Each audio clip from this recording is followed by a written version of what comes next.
এটাই বুঝি না। একটা মেয়ে পড়ে ক্লাস 9 ক্লাস 8 তাকে পড়াচ্ছেন একজন শিক্ষকের কাছে, সে থেকে বেনামাজি, পেশাব করে পানি নেয় না, নাস্তিক, কিছুই বুঝে না। কতটা মেয়ের সাথে তার সম্পর্ক, তার হিসাব আপনি বুঝবেন না আমার কথা। মানে ত্রুটি প্রথমত কার? বাপ মা, তাই না? ও আগে নিয়াত করে বসে আছে বাচ্চা হলে আমেরিকায় পাঠাবে, মানে বাংলাদেশে এখন ন্যাশনাল চলবে, আমেরিকায় গেলে ইন্টারন্যাশনাল চলবে, তাই না?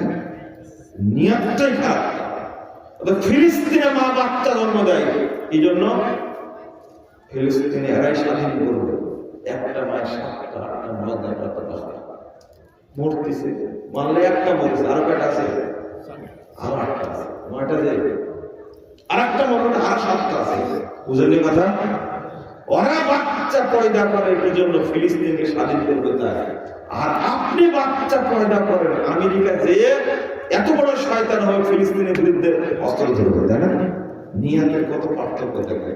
আর আপনি আপনার বাপ মায়ের হাত তুলে ধরবে, আল্লাহ আপনি ফিলিস্তিনকে হেফাজত করবেন। বুঝলেন না? কত বড় মুনাফিক আপনি চিন্তা করেন। এটা মূল কারণ হলো আপনার মধ্যে আল্লাহ কল্যাণ দিবে, কোনো কল্যাণ দেবে। কল্যাণ থাকলে ভাবতে হবে। প্রথম চিন্তাটা চোর বানানো, কি বানানো? চোর। এই চিন্তা করার দরকার এই জন্য তার কল্যাণ।